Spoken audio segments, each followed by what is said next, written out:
All right. 4:31 my time. I think that is about time to get started. I forget this is recorded for some folks later too. So whether you're here with us live or checking it out later, I appreciate it. Hey, everybody, my name is Ryan Rucker. I am the author of the children's book, Is This Your Favorite Ice Cream? And I'm going to be honest, I think you should write a children's book. All right. So, who am I? What is this book that I'm talking about?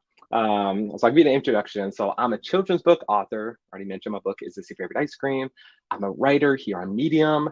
I am an ice cream maker, which I love telling people that. I'm also a game show winner, which is probably the most interesting thing to tell people about myself when it happens. That may or may not come up a little bit later. What's up, JG Brown? Nice to meet you. Um, and I'm also a dad, and I've got two girls. One just turned 7, the other one just turned 4 a couple months ago. I've been married to my wife Allie for well, we just hit 10 years actually a couple days ago, and I love family. I love ice cream. I love books. So thank you so much for having me here today. I truly appreciate you spending some time with me. I know there are some incredible sessions going on earlier. There are some incredible sessions going on right now. So for the folks of you who are choosing to be here with me today, I couldn't be more grateful. So truly thank you. One piece of housekeeping before we get started. So if you have any questions, comments, anything like that, just put them in the chats. I know managing my notes and the camera and the chat probably will be a little bit interesting, but I'll get to all of them, whether it's during the session or toward the end of the session. But most importantly, I just want to have some fun. I've seen some chats kind of going off, and hopefully this is the one where some folks are going back and forth. So let's just have some fun with it. Sound good? So what is the goal for the session? Here's the thing. If you've ever been on the fence about whether or not you should write a children's book, my hope is that 30 minutes from right now, I've encouraged you to do it. And in this session, I'll obviously talk about my book a little bit. Most importantly, I'll talk about your future book. I'll talk about some of the issues that I had getting it published. But most importantly, I just want to let you know that it is possible, and I really hope you should go for it. So that's my goal. All right, so let's get started. Let's talk about the power of originality when it comes to children's books. So I want to start by telling you about one of my favorite books growing up as a kid. So my favorite book as a kid, I think was called, I'm not, I think I know it's called, I'll Love You Forever. If you have read I'll Love You Forever, if you know about it, let me know in the chats. It's a really popular book. But the thing is, if you haven't read the book, I am going to spoil the ending for you. So just be prepared. Maybe put your earmuffs on if you have to, do your thing. But I'll tell you right now, it's a story about a mother and her son. Over the years, oh, Suzanne, as long as I'm living, my baby. Oh, the best. Yeah, it's a story about a mother and a son throughout the years that ends with her son welcoming his own daughter into the world as his mother's life is coming to a close. I'm telling you, even as I read that out loud, that synopsis, I'm sitting here thinking, how did that book get published? And yes, that story still sticks. Oh, I'm telling you, it's an incredible story. But the thing is, as an adult, I mean, I realized how powerful that connection was. But as a kid, I didn't get it. Like I didn't know. I just like the illustrations. I remember one of the pictures was that the baby, maybe the kid putting a watch in the toilet and flushing it down. Obviously, Mama was not very happy with that. But that's what I remember as a kid. But now the thing is, I also remember reading this story to my first daughter while she was in my wife's belly. And as I was reading it, and I hadn't read it in, I'm telling you, 25 years maybe, and I'm reading for the first time, forgot completely about the story. And I get towards the end and I am bawling. Like I'm laying there in bed, I am bawling because I didn't get the story as a kid. Now, as a first time father, welcoming my own daughter into the world with my aging mother, oh my goodness. Um, it hit me. It hit me so hard. And now it hit me for a couple of reasons. It also hit me because I was raised as a son by a single mother without my father in the picture. And if you know that story, which it looks like some of you do, You know, that is very much a story about "I'll Love You Forever." It hit me, and the thing is, telling a great story is about telling a unique story. "I Love You Forever" doesn't resonate with everyone. It resonated with me, and obviously, it's resonated with a lot of people for a reason. But there are close to 8 billion people on Earth, all of whom have their very own unique story.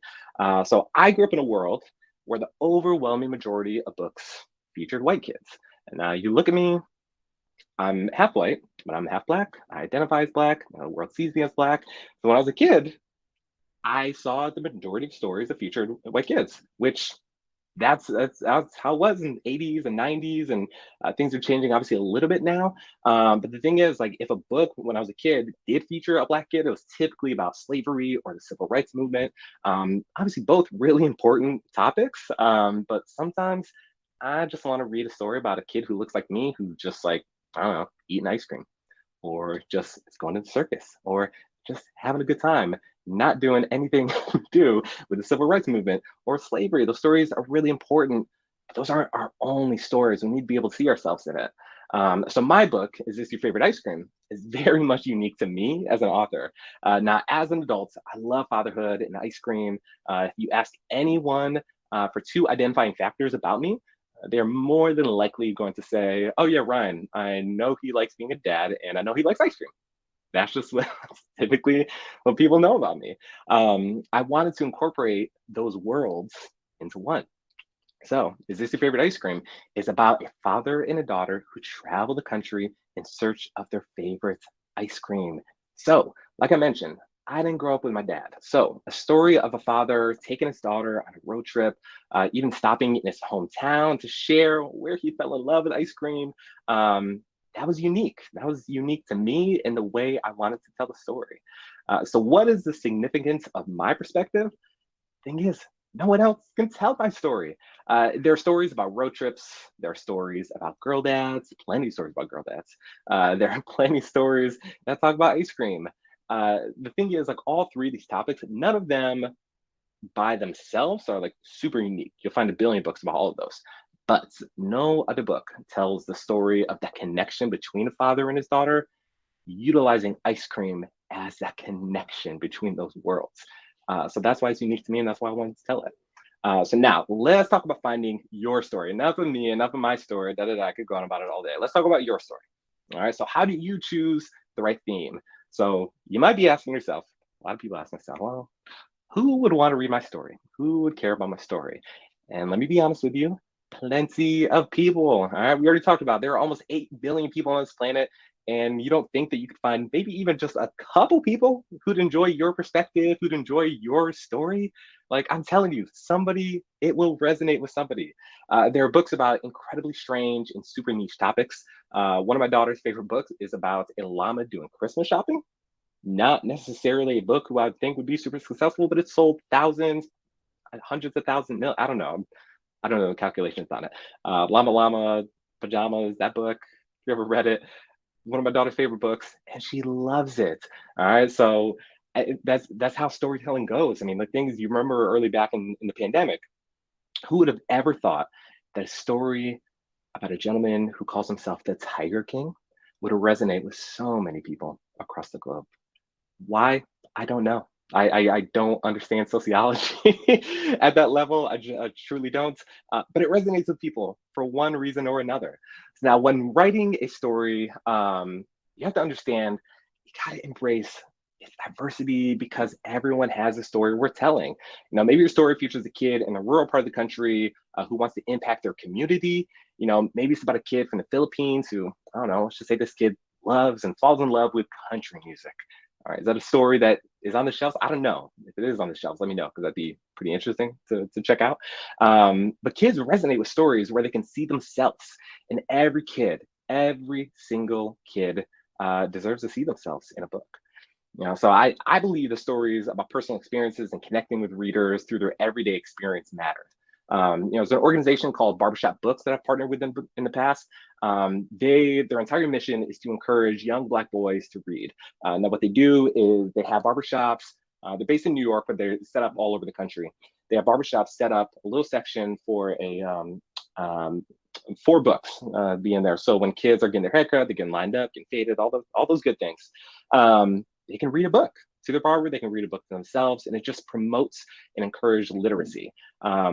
The thing is, when young children, and in this case, young Black kids, see themselves in stories, they're much more likely to be engaged and creative and all the things. Hashtag we need diverse books. Yes, yes, yes. Love, love, love that. Kids and even parents need to see themselves in stories in order to be better engaged. I know that was incredibly useful for me. I absolutely loved it. So that's in part why I wanted to write my story. And even mine, it's very much, this isn't the theme of this book, and this isn't my notes. I just kind of came up with it. But my, I'm half Black, half white. My daughter is a quarter Black, and the story is very much a theme of the book is, an interracial family, multiracial family going around the world. And it has nothing to do with our race, it has nothing to do with who we are. We just love ice cream. And those are some of the stories that we want to see, just diverse perspectives, just doing really ordinary things. I love it. So when you're writing a story, you don't need to write from 30,000 feet. Write a story from the ground, because that's where you can see the subject best. The world doesn't need another story for the masses. There are plenty of those. You can go on ChatGPT and tell it to write a children's book, and it will give you the equivalency of a beige colored book.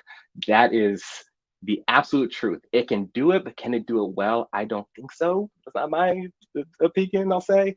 Now, we need stories that are small and subtle, because that is where life begins. That is where the importance begins. That is where my story begins. Quite frankly, I should be honest, the world needs your story. And if you think that it doesn't, you are wrong. I want to encourage you to do it. All right. So let's get into strategies in terms of crafting your children's book. So, how can you leverage your own experiences into your book? You can inspire others through your journey. All right. I'll utilize my story, for example. So, what is it? Is this your favorite ice cream? I have 4 sections to it. There's a beginning, there's a conflict, there's a mission, there's a realization. All right. Those 4 things, not super unique to my book. You can go almost to 90% of books are all going to follow that pretty basic format. Now, in the beginning of my book, the beginning was a father and a daughter who loved ice cream. Super simple. Page 1, you can see it. Now, going into it, we love ice cream, but there's a conflict. Oh, wait. Who makes the best ice cream? All right. I'm from the Northeast. I'm from upstate New York. And I know a lot of people in upstate New York think the best ice cream in the world comes from upstate New York. Now, you go to people in the Northwest, on Seattle, they're going to say, no, no, no. Best ice cream comes from here. You go to people in the South, they're going to say, best ice cream comes from down here. All right, don't get me started on Italy. Italy's going to say, ice cream? I'm talking gelato over here. All right, so there's a lot of different places where we're going to say, we make the best ice cream. And of course, these are the questions that keeps a 5-year-old up at night. Who makes the best ice cream? All right, so our mission in the book was, after that realization, we said, we want to go out and find who makes the best ice cream. All right, that was our mission. And after stopping in 10 different cities, including Seattle, Denver, Chicago, Columbus, Ohio, Lake George, New York, Burlington, Vermont, Washington, D.C., Miami, Houston, and Los Angeles, for all those stops in the book, we have the realization, spoiler alert, the best ice cream is shared with the people you love most. That is our realization. Now, you could write a story and you might come to a different realization. You might say, actually, we went to those 10 places and Miami has the best ice cream. All right. And that can be your story. That can be your perspective. And that is totally, totally cool. All right. So now when you're writing your book, define your target audience and know who you're writing for. All right. The importance of telling a great story is in its specificity and relatability. All right. So who are you writing your book for? All right. Maybe you're writing children's books for moms in LA. All right. Maybe you're writing for immigrant grandparents. Maybe you're writing it specifically for kids in foster care. All right. The thing is, you don't want to get lost in making a book for everyone. At least that's my opinion. I'll just ask, do any of you like every single book that you've ever read? Do any of you like every single Medium article you've ever read? Do you like every movie you've ever seen? The answer is no, of course not, you don't. Like there's no way that you would. Just the other night, I was reading Junie B. Jones to my daughter, and let me tell you, that book is not for me. That book is absolutely not for me. I'm reading it thinking, why is this book so popular? But the thing is, it doesn't matter what I think, because that book is done very well without my input, without my opinion. It doesn't matter. The author of the book does not care what Ryan Rucker thinks of it. She has done really well. She didn't write that book for Ryan Rucker. And the thing is, all of you should write that story for your audience. The thing is, if you're making something for everyone, in my opinion, you're really not making it for anyone. All right, so get specific in terms of your story. Understand what that is. When it comes to your story, don't be afraid to seek inspiration from your daily life. You can be open to unique and off the wall ideas, really, no matter where they come from. Look around you for inspiration. You can literally find it anywhere. You can make a book about a kid who's nervous before a big presentation. But don't, I feel that one. Maybe I'll write that book next because that is true. You can write it about a family that's on their way to a family reunion in another country. You can write it about a baby who's discovered a leaf or a tree for the first time.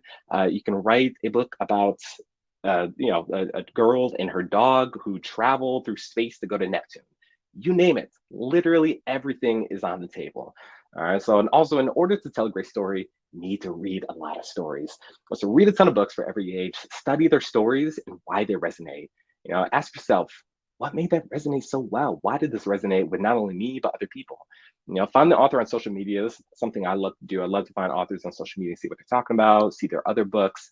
I love to see the books that did well and maybe other books that didn't do as well. It makes me feel a little bit better about mine because everyone has them.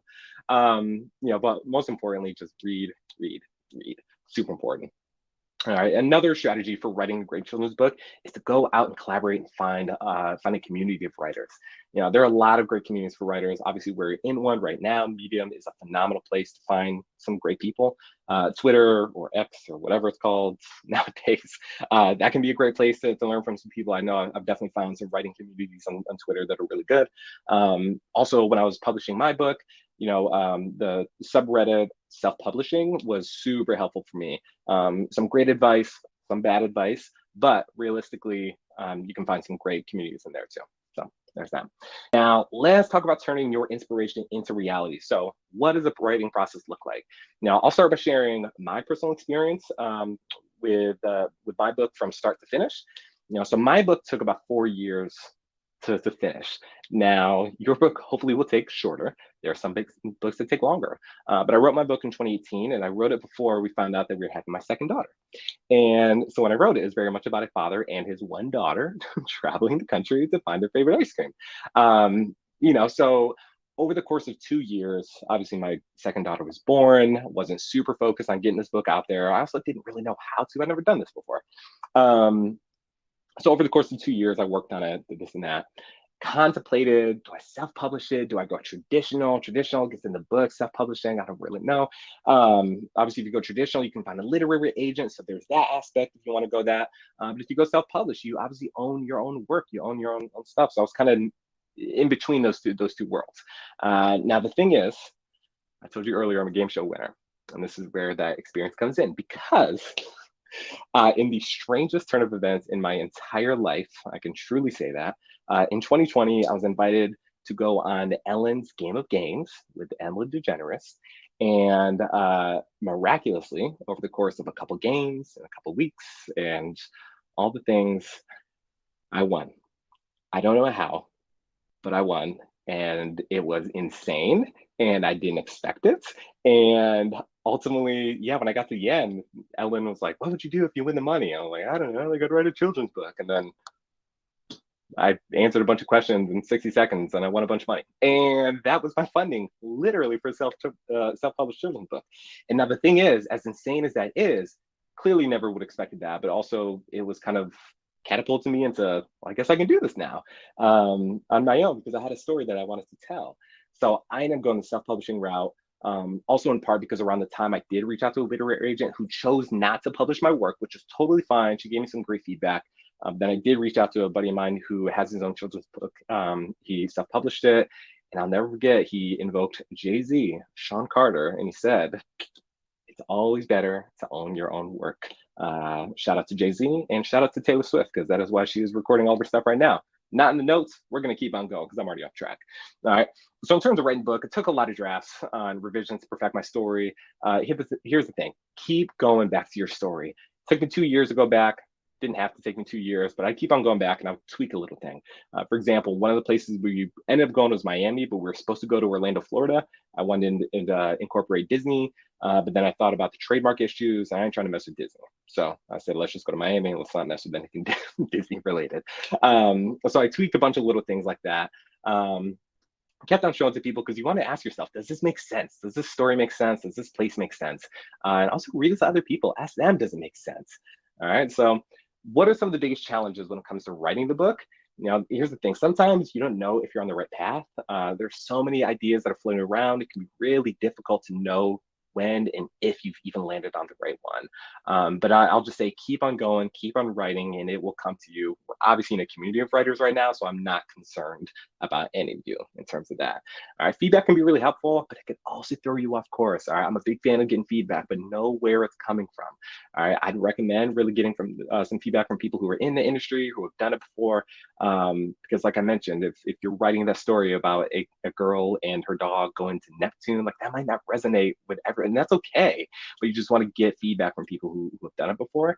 But also, I'll say this: don't forget to get the most important feedback. You know who that is? As kids. I'll tell you, when I got feedback from my daughter, I read her the book for the first time. I'm thinking, oh, she's gonna love it. She got to the end of the story and she said, where's Sienna, my other daughter? That's all she cared about. She didn't care about the rest of the story. Her only feedback was, where's Sienna? And if you get the book, you will see her incorporated. I don't want to spoil anything, but you will see her incorporated. And that feedback came from my daughter, who very much did not like my story at first. So the joys of kids, gotta love it. All right, so let's talk about navigating the publishing side of the book. All right, so children are very inspirational. Yes, I believe that. So do you want to self-publish or do you want to go to the traditional route? We talked about that a little bit, but I've heard people say there's a stigma against self-published books, and I get it. Self-published books, they are easier to publish, and the barrier to entry is certainly a lot lower. The quality can be lower, for some books that come to market. Some of my favorite feedback that I get from people while I'm running to like friends who get the book, and some people will say like, "Oh, your book looks like a real book," and I'm like, "Well, thank you. It is a real book." But I get it because there are some stigmas against self-published books, so you want to make sure you go about it the right way. Now, if you go traditional, if you want to go traditional, realistically, I can't give you the best advice. I didn't go that route. I did submit my book to a literary agent, like I mentioned, but she chose not to pursue the book. I know a literary agent can do a lot of really good things for your career, including selling your book. I was thankful, or I was lucky enough to meet with author Matt De La Pena a couple months ago, and he was able to tell me a little bit about his process of book writing and this and that. And the first story he ever wrote, it actually got picked up by a literary agent. It was sold. It got turned into a movie, which obviously created some income and some cash. Very cool thing. I think that story is probably not super relevant for most people. My book is not getting picked up by any books, not that I'm aware of. If there are any, feel free to send them my way. That'd be pretty cool. But ultimately, that's not my story. Now, not yet. We'll find out. I hope so. That'd be pretty cool. But the thing is, like the ROI, the return on investment, when it comes to the traditional route, certainly can be a little bit lower. There's no guarantee that you're going to sell thousands and thousands of books. And even if you do, don't quote me on this. This is what I've heard from some people. I haven't checked this out myself. I don't know, but I've heard a quote that people maybe get like a nickel per book when it sells. Obviously, there's some other perks with it and stuff like that, but obviously it's a little bit lower, can be a little bit lower. Now, self-publishing provides a lot more freedom, but it also provides a lot less. All right, you've got to do a lot of work. Now, I chose to go Amazon KDP. So if you order my book, Amazon, they'll print it out, they'll send it right to you. Pretty easy. And I also have Ingram Spark for the hardcover. So if libraries or bookstores pick up my book, that's how they get it. Now, KDP right now, I'll be transparent. I get about $3 per book when I sell on Amazon KDP if somebody gets my paperback. Mine's on the lower end because I really just want people to have the book. It's $11.99, which is one of the cheaper books, I believe, out of all the self-published books. I used to get about $4.50, but I was like, I just want people to have it. So I get about $3 book for that. On hardcover, I get about $1 per book. So even that's like not great, but it's better than a nickel. So obviously, I got to do all my marketing, but it can be certainly beneficial, and I love going that route. Now, when you self-publish, obviously you have to figure out the formatting, the cover design, the book layouts, you name it. I designed all the art for the book. My illustrator did a lot of that. He took my nonsense and turned it into beautiful pages. But it took a little while to upload it. There was a lot of trial and error, but ultimately I was able to get it done, which I was thankful for. And now when publishing my book, I ended up doing a lot of the homework. So I would really recommend that if you go the self-publishing route, which I would recommend to anyone, do your homework, ask me questions, I mean, you can shoot me a message. And it's, yeah, I'm happy to help.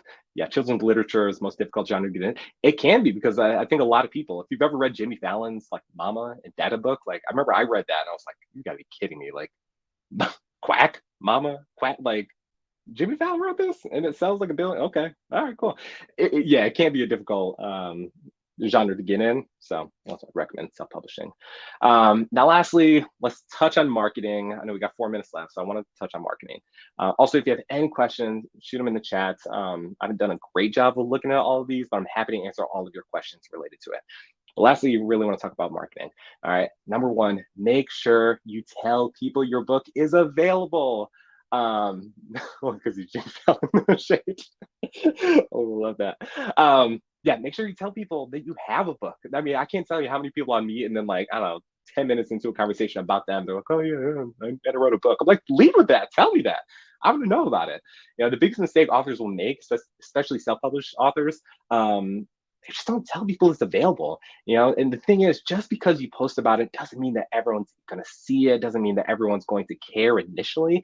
Now I'll go through Instagram, even if I'm on there for, I don't know, like 2 minutes, you'll see like 100 different posts, and how many of them are you going to remember? Not many, you know. So that's why you got to keep on talking about it. I talk about my book at least once a week. Now on my Instagram, I talk about all sorts of random things. Christmas time, I'm talking about Christmas stories and Hallmark stories. I write about a bunch of nonsense. I don't always talk about my book. I talk about my kids, I talk about life, I talk about basketball, you name it. But once a week, I'm talking about my book. And I'm putting a link in my stories for the book because I want people to get it. So I talk about my stories. I write Medium, obviously post about, you know, writing children's books. Obviously, I think I can say this here sneakily. I just want people to see my profile and see the link and go, oh, he's got a children's book. That's in part why I'm doing this today too. Hopefully one or two of you are like, yeah, let me check out this guy's book, and you get a couple sales out of that. Full transparency, like everything is marketing. And when you're self-publishing, you've got to do it yourself. All right. So please, please, please promote your book. Ask for reviews. That's another thing too. Sometimes that can be a little tough and awkward because you're asking people to do you a favor. But the thing is, I appreciate when people ask me because that's not necessarily my go-to to see when somebody has like a new product or a business. I'm not initially going to the Google page and writing a review. Now, if somebody asks me, yeah, I'm doing it. So ask your friends, ask your people, just for those recommendations. So here's the thing. In conclusion, you've got a story to tell, all right? You deserve to have your story told. And the thing is, there is a family out there somewhere that is waiting to read your perspective. And that story has the potential of being really, really special to a future scientist, an entertainer, or even a writer like you. So that is my presentation today. Let me go to the questions and see if I can answer any in the last 2 minutes. What about the illustrations? Good question. So I found my illustrator through Fiverr. Obviously a freelance website. There's a lot of those out there. Now the thing is, I went through a couple. I ended up, a friend of mine I grew up with in New York, he was going to do the illustrations at first. Reached out to him. We signed a contract and everything, but he was really, really busy with other work. So he ended up not, he asked if he could back out. And I said, sure. It was after a while, but anyway, it took a little while.